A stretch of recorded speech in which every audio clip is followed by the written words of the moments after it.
120 people were killed in a 24-hour period from Tuesday to Wednesday, including dozens who were shot while trying to get food from aid distribution sites.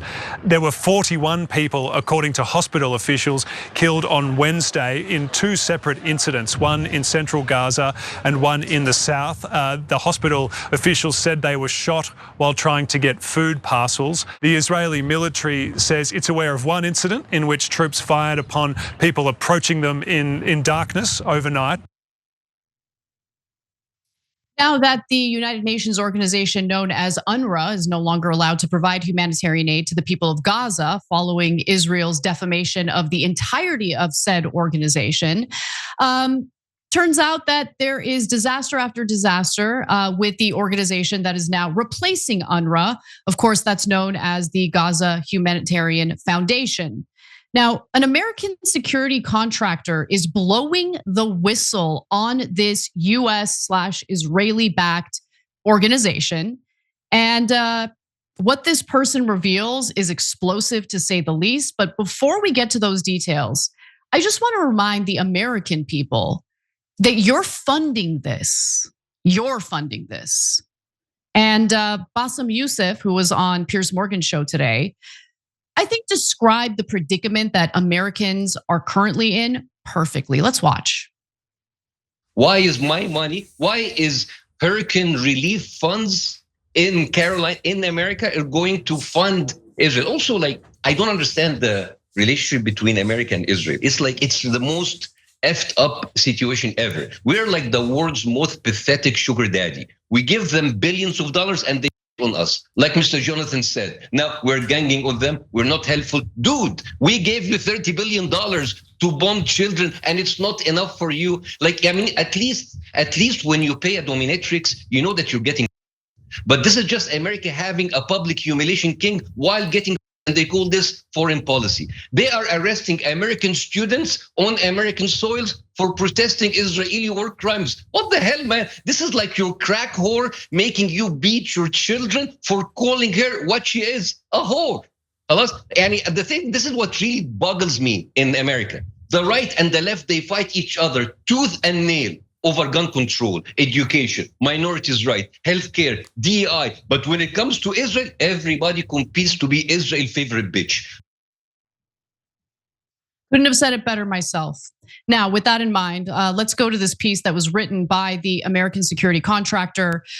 This person is blowing the whistle anonymously and wrote the piece for Zeteo. It's titled Exclusive. American security contractor unloads on US-Israeli Gaza Humanitarian Foundation.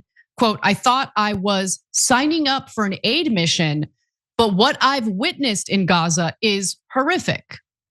So this individual writes that he or she is one of hundreds of security contractors who have been in Gaza to facilitate aid under the new US-backed Gaza Humanitarian Foundation project.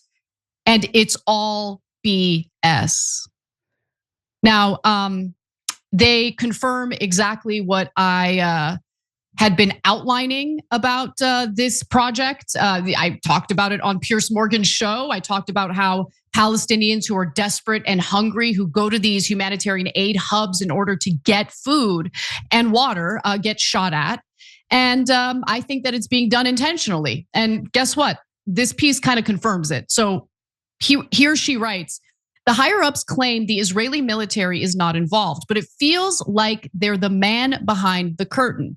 Sure, they're not on site with us, but their snipers and tanks are just hundreds of meters away. You can hear them shooting all day.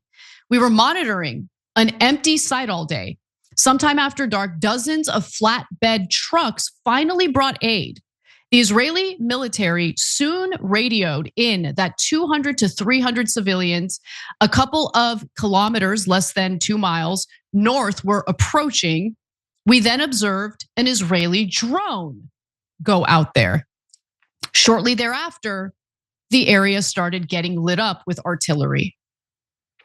Maybe the Israelis were firing between our position and the people in order to keep them from moving forward. I don't think that's the case. After all, tanks fire all day long near these aid sites. Snipers fire from what used to be a hospital. Bombs and bullets fly all day long in one direction toward Palestinians. We know the Israeli military has been enforcing curfews in some parts of Gaza. I would not be surprised if the aid was delivered at night deliberately, given it would then draw people out, at which point they could be fired on as combatants, even though they weren't. It's very clear that the Israeli military will take any opportunity available to fire. This is an American contractor. This is an American contractor. And I don't blame this individual for not wanting to release their identity, given the kinds of threats I personally have seen from IDF soldiers toward me for speaking my mind, which I will continue to do because I'm not afraid of them. But nonetheless, this is an American contractor who's been on the ground, who got hired specifically to help deliver aid in the context of Gaza and the fact that these people have been starved for months and continue to be. There are more details that were shared in this piece that I think you should read about. I'll give you a few of them. So this contractor writes that prior to their departure to Gaza, the American contractor says that, they were told they would be joining a good mission without providing any details.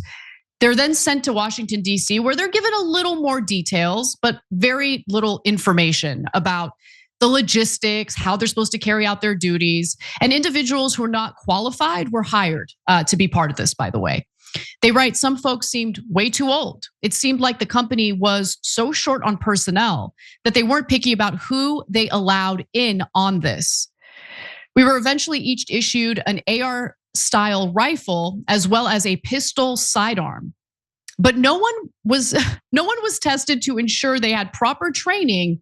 Some of us were also given machine guns.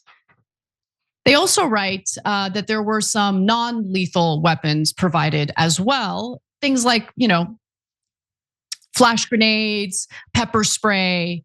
But they also write that we're talking about people who don't have access to water, meaning the Palestinians, and we're ready to spray them in the face with pepper spray? Why would we do that? They're just trying to get aid. We're there to give them aid. It doesn't make any sense. The contractors are allegedly working 20-hour days with no days off. That's also according to this piece. They're also not getting fed while they're in Gaza. Instead, they're getting a stipend and they're being told, just go to a grocery store in Israel and get food when your shift is up. Your 20-hour shift is up and you're probably exhausted and desperately need to sleep. Some weeks they literally have no days off, according to this individual's claims. And when it came to delivering aid, the group was overwhelmed with desperate people. But they say of the Palestinians were never aggressive towards us. They were only trying to get aid, by the way, that consisted of flour, rice, lentils, tea bags, and noodles, things that need water. They don't have any water. And we're not giving out water. That's the reality on the ground in Gaza. So when Netanyahu, when Ben-Gvir, when Smotrich, when they tell you who they are, and when they tell you that they're not really looking to provide humanitarian aid to the Palestinians, and they just want to give like this facade of providing humanitarian aid just so they can continue on with their slaughter and genocide in Gaza, just believe them. Why wouldn't you believe them? They're telling you what they intend to do. I believe them. The question is, why is it that some of the most ardent defenders of Israel here on US soil refuse to believe them? Is it because they're bribed thanks to the legalized bribery in our political system? Is it because there's blackmail on them? I don't know. But when the Israeli government tells us what they intend to do, we should believe them because they usually carry it out. It's happening right now. Every time you ring the bell below, an angel gets his wings. Totally not true, but it does keep you updated on our live shows.